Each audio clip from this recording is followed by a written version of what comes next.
Kara Shalom, welcome to our Watercolor Journeys Watercolor Minis.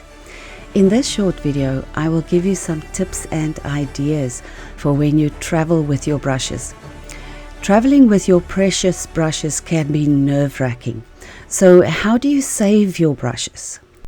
One of the best things we have bought, aside from the brushes, are these pouches from Cergio. They can hold quite a lot of brushes. It also folds over so your brushes can stand up nicely. This one has a Velcro strip to fasten it, and it has a string at the back so you can easily carry it around. If you travel locally, this is quite sufficient. But for longer distances, you might want to consider taking a bit more care. So first we are going to clean the brushes, then glue them, and then store them. I will show you some quick tips with each process. Here we have Vinci brush soap, gum arabic from Schmincke, a few plastic tubes, pair of scissors, and a box cutter. Before you go anywhere, make sure your brushes are clean. The Vinci soap is specifically created for this purpose. Wet the soap and slide the brush over the surface a few times and then gently rub it in your hand. These brushes are fairly clean, so you cannot really see any color residue, but it is still better to make sure that they are clean.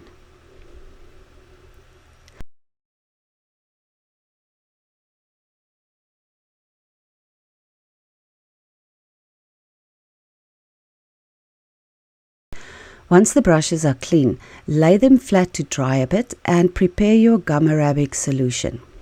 Now here's an important point. The gum arabic needs to be diluted at a ratio of about 1 to 10. 1 part gum arabic, 10 parts water. I have a small container, so I added 5 teaspoons of water and about half a teaspoon of gum arabic. Make sure you clean the top of the bottle with a wet cloth to prevent the lid from getting stuck. Stir it thoroughly. The gum arabic is thick like honey and it can get quite sticky. Now you can gently roll the brush in the solution a few times. Make sure the hairs are completely coated. Then use your fingers to squeeze out extra moisture and to shape the brush.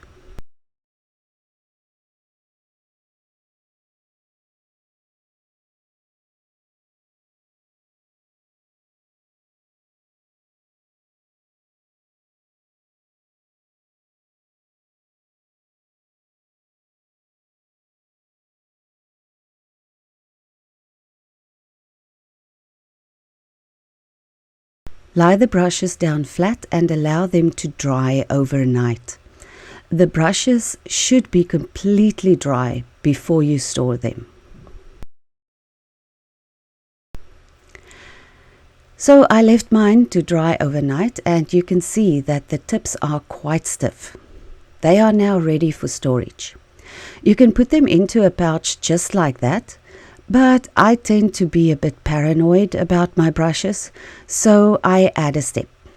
I kept most of the plastic tips in containers that came with my brushes. I can use one of these plastic tips for the small Windsor brush. It fits nicely and now my brush is as good as new. If you have shaped the brush properly, you shouldn't have any stray hairs, so it is safe to slide the cover over the tip of the brush. What can you do if you don't have these tips? Well, make your own. I used plastic straws. These are fairly thin straws, but you can buy bigger ones. Measure the straw from just above the tip of the brush to where the handle starts to widen above the ferrule. Cut the straw and then cut it open lengthwise.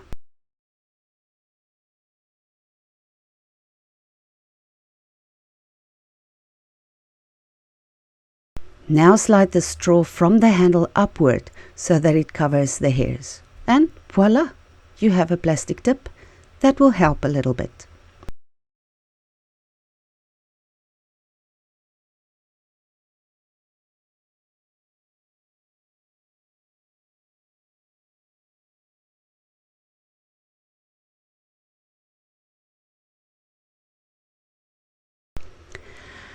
I didn't have a big enough straw for the Holbein brush, so I used a box cutter and cut a piece off the plastic tube that I had. This one fit nicely over the large brush. You can safely store them in the pouch now.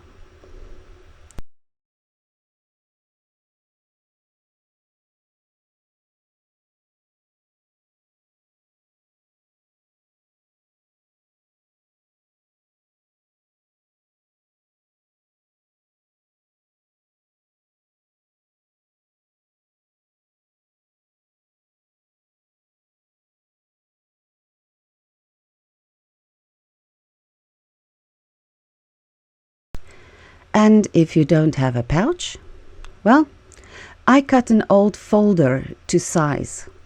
Now place your brushes inside and secure them with an elastic band.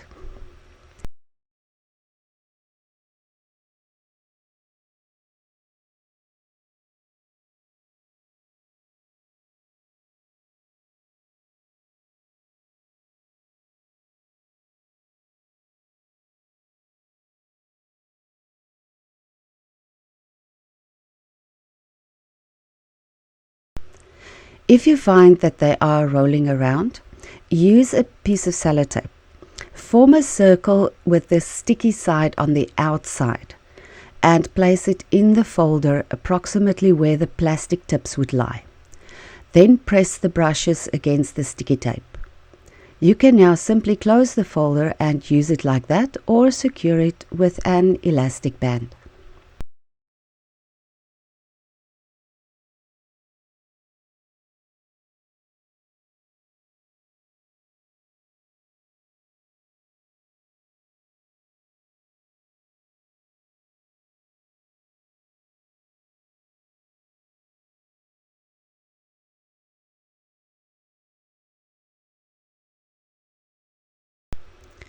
When you get to your destination, soak your brushes for a few seconds in clean water. Don't let them sit in the cup, it is not good for the hairs. Swirl each brush gently in the water until the hairs flow freely.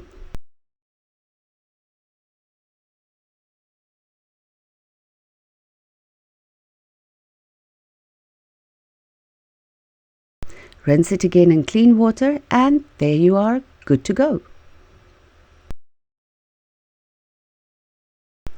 Thank you for watching. Happy travels!